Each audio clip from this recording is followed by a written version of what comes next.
Why don't you help me out, brother? I had a brother.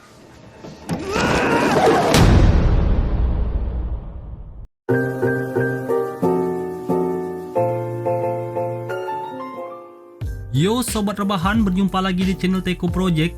Pada kesempatan kali ini Mimin akan menyajikan sebuah film agen mata-mata James Bond yang sudah tak diragukan lagi akan keseruan dari setiap aksi yang ia lakukan. So daripada lama-lama di intro dikarenakan bibir Mimin sudah tak sabar lagi untuk menceritakan kisahnya, langsung saja seperti biasa jangan lupa persiapkan tempat yang senyaman mungkin dengan secangkir kopi sebagai pelengkapnya. Tarik napas yang dalam lalu teriakan cekidot.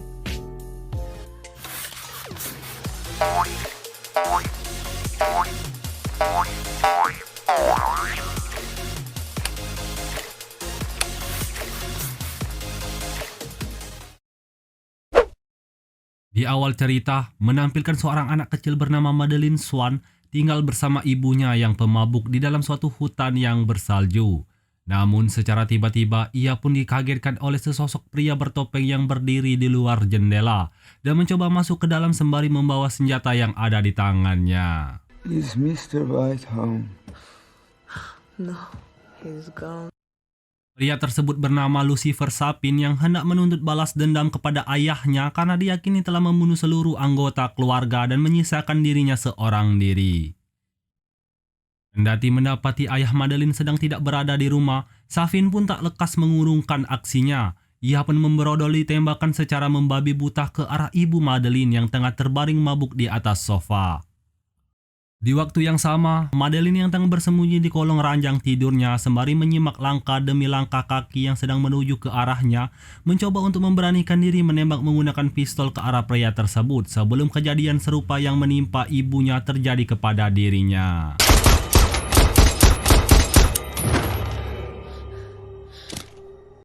Sempat mengira Sapin telah tewas terbunuh, mendadak secara tiba-tiba Sapin pun sadar dari pingsannya dan mencoba mengejar Madeleine yang melarikan diri ke arah danau es beku tak jauh dari lokasi mereka berada. Namun anehnya, melihat Madeleine yang terjatuh ke dalam retakan danau es, Sapin malah mengurungkan niatnya dan segera menyelamatkan nyawa Madeleine yang tengah terjebak di dalam danau tersebut.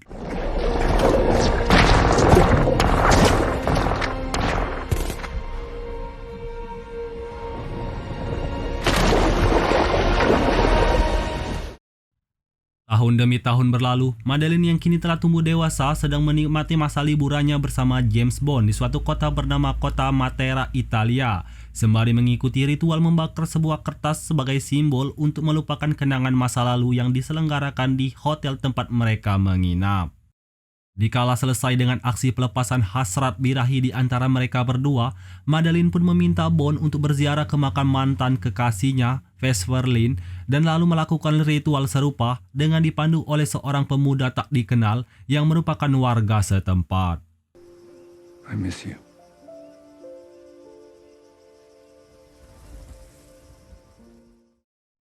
Namun, makam tersebut mendadak meledak dan hampir saja membuat dirinya tewas akibat kejadian tersebut.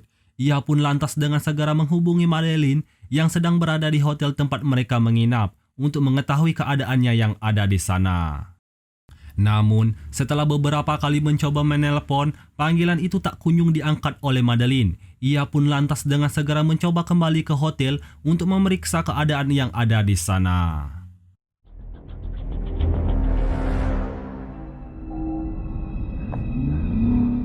Di tengah perjalanan, Bond hampir saja ditabrak oleh sekelompok orang yang tak dikenal. Dari serentetan kejadian-kejadian yang terjadi, serangan tersebut terlihat telah dirancang sedemikian rupa yang menargetkan pembunuhan terhadap dirinya. Namun, dengan segala usahanya, Bond dapat menghindari semua serangan-serangan tersebut dan lalu dapat melumpuhkan seorang pria bernama Primo dengan menggunakan alat seadanya. Berdasarkan pengakuan pria tersebut, mereka diutus oleh salah satu organisasi kriminal internasional, yaitu Spectra. Ia pun juga membeberkan suatu hal yang cukup mengejutkan bahwa Madeleine juga ada kaitannya dengan Spectra yang berupaya untuk menyingkirkannya. She's a daughter of Spectre.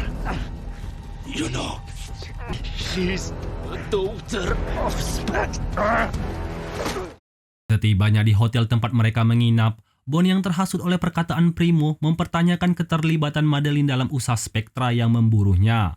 Akan tetapi, Madeline yang tampak masih kebingungan dengan semua pertanyaan yang dilontarkan oleh Bond hanya dapat terdiam dan pasrah karena semua aksi kejadian yang sedang menimpa mereka memanglah di luar dari sepengetahuannya.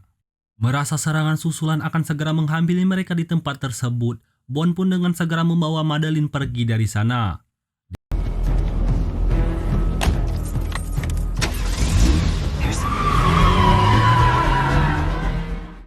Di dalam perjalanan, Madeline sudah mulai hendak ingin mengatakan rahasia antara hubungannya dengan Spectra.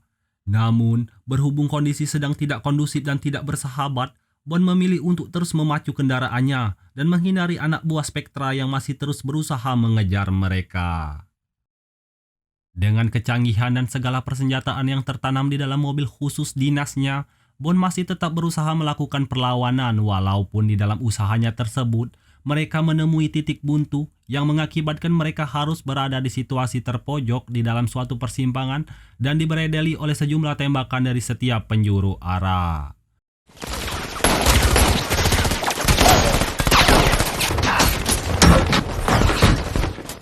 Dengan mengandalkan pertahanan mobil yang dilengkapi dengan sistem anti peluru yang kelihatannya hanya dapat bertahan untuk sementara waktu, mereka pun mencoba bertahan di dalam mobil tersebut tanpa bisa berbuat apa-apa.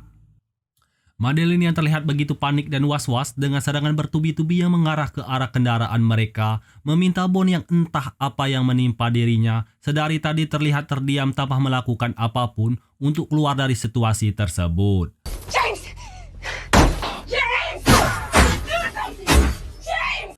Melihat Madeline yang begitu ketakutan dan tampak secuil kepercayaan akan perkataan Madeline sebelumnya yang ia ucapkan, Bond pun akhirnya mengeluarkan sistem persenjataan terakhirnya yang cukup andal membuat Primo dan kawan-kawan menjadi ketar-ketir untuk menghindari dari serangan balik yang mengarah ke arah mereka.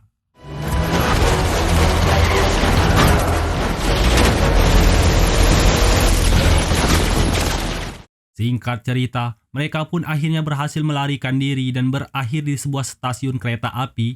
Di sana, Bond yang masih belum percaya sepenuhnya kepada Madeline memutuskan untuk membiarkannya pergi seorang diri menaiki kereta api yang ada di sana dan lalu pergi meninggalkannya.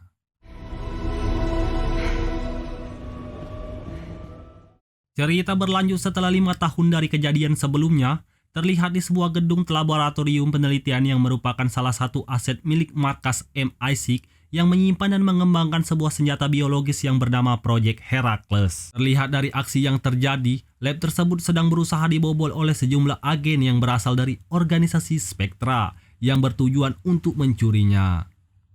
Di dalam usaha mereka tersebut, yang menjadi target operasi tak hanya senjata biologis, melainkan beserta dengan ilmuwan bernama Valdo Obruchev yang telah menciptakan dan mengembangkan senjata tersebut. Tak tanggung-tanggung setelah mendapatkan apa yang mereka cari, mereka pun membunuh semua orang yang tidak berkepentingan dan lalu meledakkan seluruh laboratorium tersebut beserta dengan isi-isinya.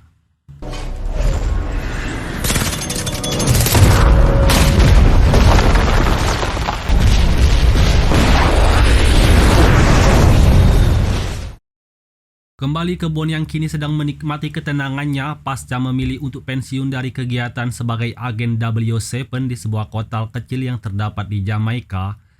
Ketika sedang melakukan jalan-jalan sore dengan menggunakan mobil jadulnya menuju ke dalam kota, Bond merasakan bahwa dirinya sedang diawasi dan dibuntuti oleh seorang dari kejauhan. Yang ternyata usut punya usut orang tersebut merupakan teman lamanya bernama Felix, yang sedang bersama dengan salah seorang kenalannya dari Departemen Luar Negeri Amerika Serikat yang bernama Logan Ash. Logan Ash, State Department. It's really nice to meet you. I've heard a lot about you. Felix itu sendiri merupakan salah satu agen mata-mata yang berbeda instansi dari Bond, yaitu dari agen CIA. Lantas tujuan dari kedatangannya adalah untuk meminta bantuan kepada Bond yang berstatus sebagai agen pensiunan untuk menyelidiki perihal pencurian Project Heracles yang telah dilakukan oleh segerombolan agen Spectra 3 hari sebelumnya. Namun, Bond yang masih tetap dengan pendiriannya untuk pensiun dari aktivitas keagen rahasiaan memilih untuk menolaknya dan lantas pergi meninggalkan Felix beserta Logan dari tempat tersebut. Setelah kepulangannya, Bond bertemu dengan salah seorang gadis yang cukup eksotis yang bernama Naomi, yang mana juga merupakan agen juniornya semasa di MI6 dahulu, dan secara resmi merupakan pengganti sebagai agen 007 selepas kepensiunannya. Berdasarkan diskusi yang berlangsung cukup singkat dengan Bond, Naomi pun memberikan sebuah informasi perihal misi yang sama untuk menyelidiki dari kejadian hilangnya proyek Heracles. Mendengar situasi yang dianggapnya cukup serius itu pun, Bond akhirnya menghubungi Maurice sebagai pimpinan MI6 untuk mengetahui secara detail akan kejadian tersebut. Setelah berpikir secara mendalam akan dampak akibat yang akan ditimbulkan di kemudian hari, Bond pun pada akhirnya memutuskan untuk menerima tawaran Felix sebagai agen lepas kebanding MI6 karena kendati dirinya telah memutuskan untuk pensiun dini dan tidak memiliki lisensi lagi untuk menjadi agen dan ikut bergabung dalam misi di MI6. Felix, I'm in. That's it. There's a young lady in Santiago I want you to meet. Pada keesokan harinya, Bond pun pergi ke Kuba dengan seorang diri. Setibanya di sana, ia pun disambut oleh seorang agen wanita bernama Paloma yang sedari tadi menunggunya. Agen Paloma merupakan rekan sekaligus sahabat Felix selama menjadi agen di CIA, dan ia pun ditugaskan untuk membantu serta mendampingi Bond selama di Kuba untuk menyelesaikan misi yang ada di sana. All right. You do it. Thank you. Setelah mengganti pakaian yang dikenakannya, Bond beserta Paloma lantas menuju ke sebuah pesta yang mana pesta yang tengah berlangsung tersebut merupakan acara pertemuan seluruh petinggi-petinggi Spectra beserta para agen terbaiknya. And it looks like all of them. Seen a lot of Spectre agents. Yes. Don't get distracted now. Remember, we're looking for our Russian scientist. Di waktu yang sama, Valdo Obruchev yang sedang bekerja sembari diawasi oleh Primo yang berada di dekatnya, tengah mempersiapkan senjata Heracles yang target utama mereka adalah Bond yang telah masuk ke dalam jebakan mereka yang telah mereka persiapkan sebelumnya. Akan tetapi Valdo memiliki rencana yang berbeda. Ia pun lantas menukar flashdisk yang ada dengan flashdisk yang baru, berisikan data DNA seluruh anggota Spectra yang telah ia persiapkan sebelumnya tanpa sepengetahuan si Primo. Alhasil, akibat rencananya tersebut, puluhan orang-orang penting Spectra tewas bergelimpangan satu persatu dengan cara yang amat mengenaskan.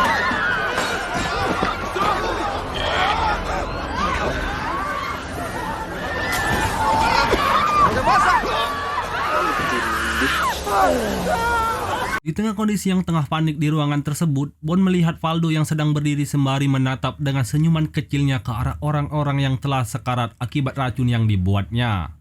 Dan di saat itu juga Bond lantas langsung berinisiatif untuk menangkapnya dan mengamankan sebuah flashdisk rahasia yang coba disembunyikan oleh Valdo dengan cara menelannya. Beruntung flashdisk tersebut berhasil direbutnya sebelum benar-benar tertelan oleh si Valdo Obruchev. Thank you. I'll take this. What was that? Sementara itu, sisa agen Spectra yang masih tersisa berupaya mendapatkan kembali senjata tersebut dengan memberikan perlawanan yang cukup membabi buta. Singkat cerita, aksi mereka berdua pun harus terpaksa menemui tahap endingnya. Tak kalah Bond yang berhasil meringkus Valdo itu pun harus secepatnya membawa Valdo keluar dari negara tersebut dan lalu pergi membawanya dari sana menggunakan pesawat yang sebelumnya ia gunakan menuju lokasi pertemuan.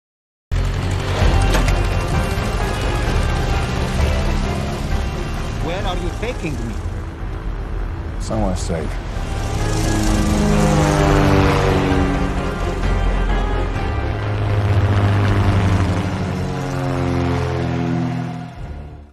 Dalam kapal tersebut, Bond bersama dengan yang lain mencoba menginterogasi Valdo perihal senjata Heracles yang telah ia ciptakan dan kembangkan selama ini. Namun dengan hipotesa yang ia peroleh dari jawaban Valdo yang cukup membingungkan, Bond pun akhirnya menemukan sebuah fakta yang cukup mengejutkan, di mana dalam aksi penculikan Valdo beserta proyek yang tengah ia kembangkan, ada peran aktif dari Logan Ash yang ikut andil bermain di belakang kejadian-kejadian tersebut dan telah bekerja sama dengan salah seorang yang tak kalah membahayakannya, yaitu Lucifer Safin. Because you were never the intended target. Please stop asking these questions. Quiet! Speak up. Explain it to me. I don't have the words to describe to someone like you. Try one. Berhubung kedoknya sudah diketahui dan situasi yang ada tak mungkin ditutup-tutupi lagi, Logan yang sudah kepalang basah itu pun lantas dengan segera mencoba membawa kabur Valdo beserta proyek Heracles dari sana, lalu menembak Felix yang mencoba mencegahnya. Logan pun dengan segala upayanya berusaha mengurung Bond di dalam kapal tersebut bersama Felix yang tengah sekarat dan lantas meledakkan kapal tersebut, lalu pergi begitu saja menggunakan pesawat yang digunakan Bond sebelumnya. Sementara itu di dalam kapal, Bond masih mencoba mencari solusi dari situasi sulit tersebut sembari membawa dan mencoba menyelamatkan Felix yang tengah sekarat. Namun merasa dirinya sudah tak mungkin terselamatkan lagi dengan luka yang ada, Felix pun meminta Bond untuk melepaskan genggamannya dan segera menyuruhnya pergi seorang diri untuk mencari jalan keluar dikarenakan kapal tersebut sudah hampir benar-benar tenggelam. It's a good life. It's the best.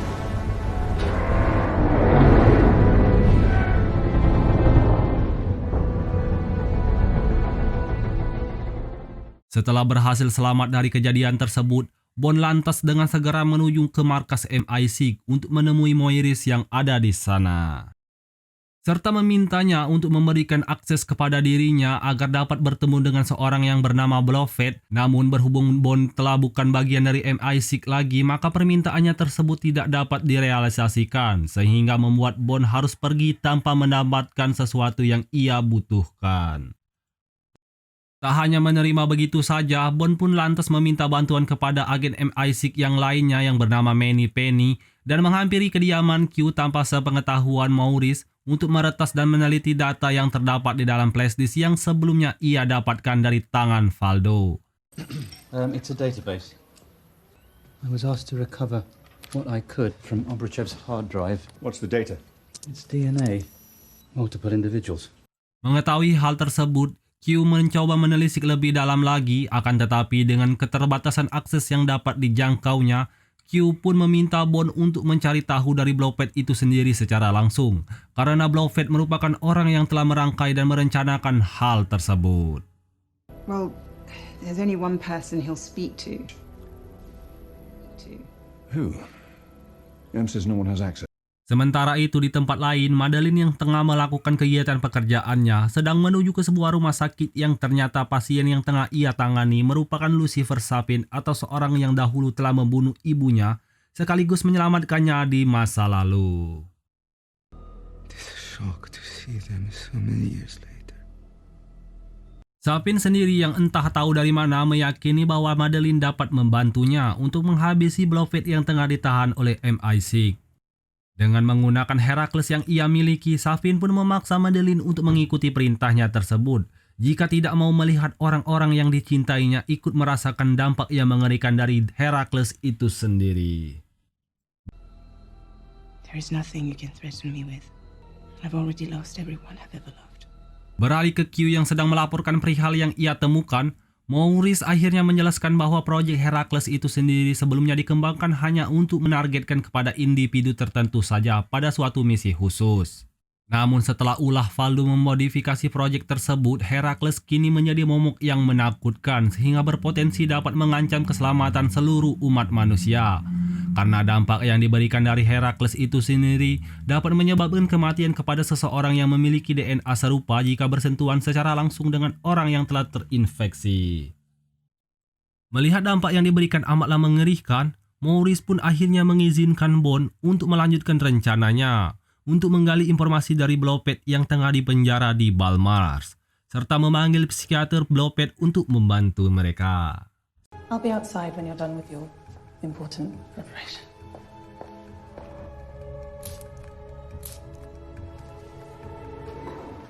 Singkat cerita, setelah 5 tahun berpisah, akhirnya Bond dan Madeline pun kini dipertemukan kembali walau dalam konteks yang berbeda. Swan, good afternoon. Mr. Bond.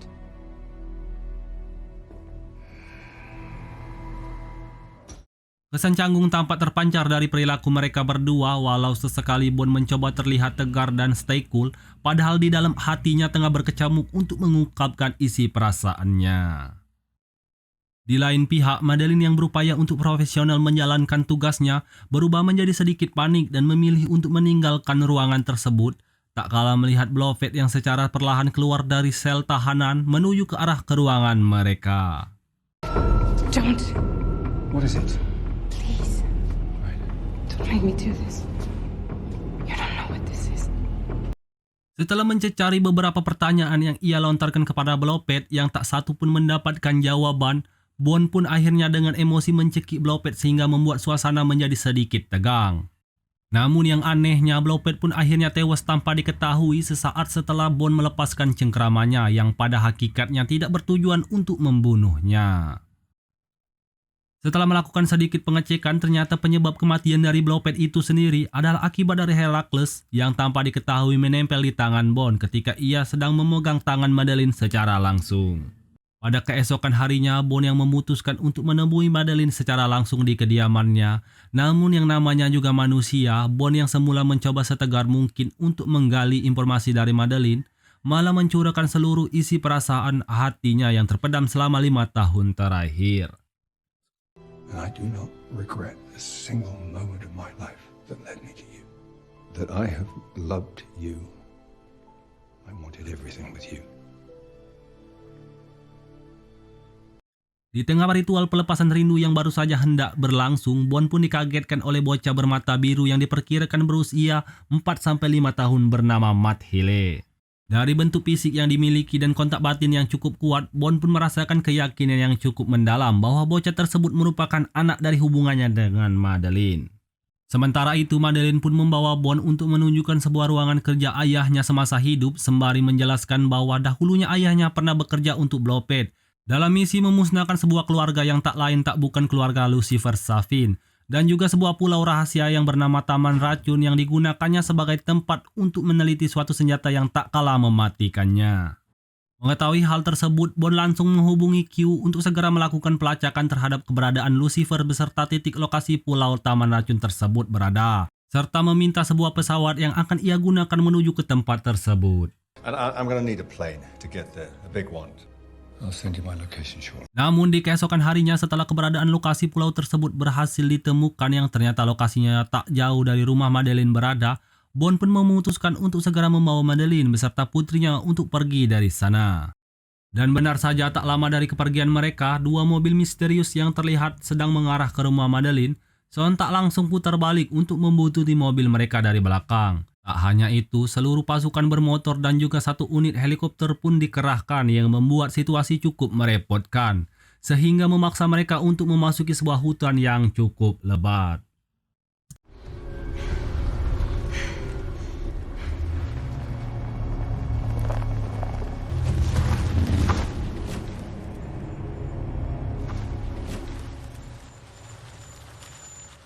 Setelah menemukan tempat persembunyian yang diyakini cukup aman, kemudian Bond pun meninggalkan putrinya beserta Madeleine di sana. Sementara dirinya sendiri mencoba untuk mengiring pasukan Lucifer menjauh dari lokasi tersebut. Dengan memanfaatkan gelapnya hutan, Bond pun berusaha melumpuhkan anak buah Lucifer yang masih berusaha mengejar mereka satu persatu. Bahkan tak luput juga Logan Ash yang juga saat itu tergabung dalam kelompok pengejaran turut menjadi korban keganasannya.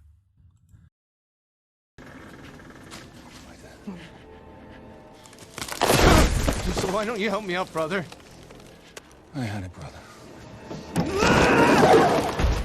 Namun tampak dari lokasi Madeleine berada terdengar sebuah tembakan. Bond pun lantas kembali berlari menuju ke tempat mereka berada, namun naasnya Madeleine beserta putrinya sudah tidak berada di tempat mereka semula, dikarenakan telah berhasil dibawa oleh Safin menuju ke pulau pribadinya untuk dijadikan sandera.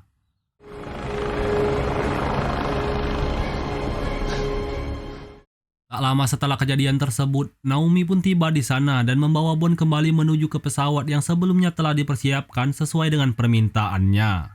Kemudian di dalam pesawat, Bond secara resmi menyandang kembali sebagai agen 007 sesuai rekomendasi yang diminta oleh Naomi kepada Maurice, dan juga dapat bergabung mengikuti misi yang sedang berlangsung di bawah naungan MI6. Tak lupa mereka pun dilengkapi dengan beberapa peralatan canggih dan sebuah pesawat serbaguna yang dapat digunakan di segala medan. Look for a concrete structure on the west side of the island.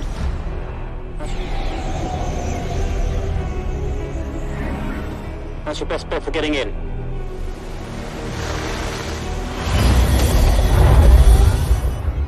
Di bawah instruksi yang diberikan oleh Q dari kejauhan, mereka pun akhirnya dapat menyelinap masuk ke dalam pulau tersebut, menuju ke sebuah laboratorium di mana di lokasi tersebut terdapat Valdo Obruchev yang tengah mengerjakan proyek Heracles dengan tujuan untuk meluncurkannya ke seluruh dunia. They're not just attacking individuals. They're going to kill millions. Kemudian Lucifer yang menyadari akan kedatangan mereka itu pun lantas langsung mengundang Bond untuk menuju ke suatu ruangan tempat ia berada dan mengancam akan menyuntikkan Heracles kepada anak tercintanya apabila Bond tetap melanjutkan usahanya untuk meledakkan laboratorium tersebut. Sapin! Where is he? You don't have enough explosives for that. Yeah, but they don't know that. We'll shut him up. Kemudian Lucifer pun menawarkan sebuah negosiasi kepada Bond untuk tidak mengganggu rencananya. Dan sebagai ganti ia pun dapat pergi dengan tenang tanpa terluka sedikit pun membawa putrinya dari lokasi tersebut. Simple choices, Mr. Bond. Like, do you want to die in front of your daughter? I'll do whatever you want. Yes. I apologize. I'm sorry. Yes, you will. Namun alih-alih menemukan kesepakatan bersama, negosiasi itu pun tidak berjalan begitu mulus dan semakin memperburuk situasi.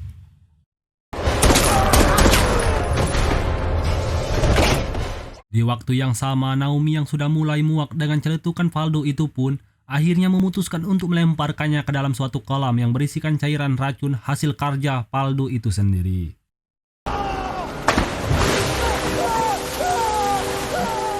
Situasi yang semakin mencekam, akhirnya Bond pun berhasil menemukan Madeline dan juga putrinya dan lekas membawa mereka ke tempat yang aman bersama Naomi yang mengawalnya. Sedangkan dirinya harus kembali untuk menuntaskan misinya kembali. Demi dapat melenyapkan laboratorium beserta Heracles di dalamnya, Bond pun meminta Maurice untuk meluncurkan sejumlah rudal ke arah pulau tersebut, walau dengan konsekuensi yang akan terjadi. You have permission to launch. Roger. Launching strike.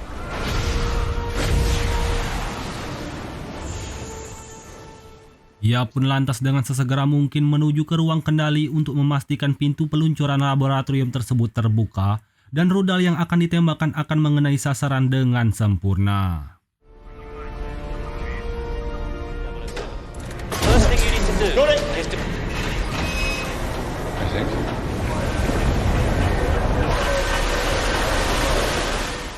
Akan tetapi Lucifer Sapin datang secara tiba-tiba dari belakang dan menembakinya secara bertubi-tubi.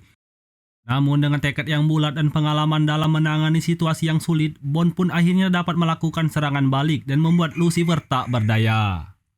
Namun yang sialnya, pada pergulatan sebelumnya, Lucifer telah berhasil menginfeksi Bond dengan Heracles yang ada di tangannya, sehingga nanobot yang terdapat di dalam cairan tersebut menyebar ke seluruh tubuh Bond, yang secara tidak langsung dari kejadian tersebut mengakibatkan dirinya mengalami gejala serupa dengan orang-orang yang telah terinfeksi pada umumnya. Singkat cerita, Bond yang merasakan dirinya sudah tidak memiliki harapan untuk selamat lagi itu pun memilih untuk tetap berada di pulau tersebut, sembari memastikan pintu laboratorium tetap terbuka.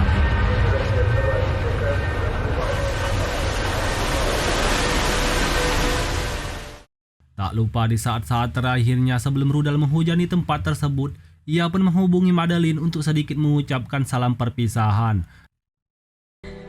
If we only had more time. We just need more time. You have all the time in the world.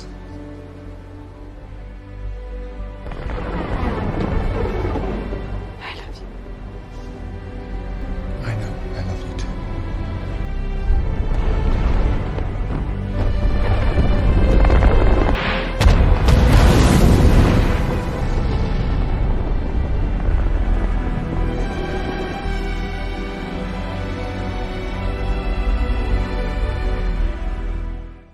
Dan film pun berakhir.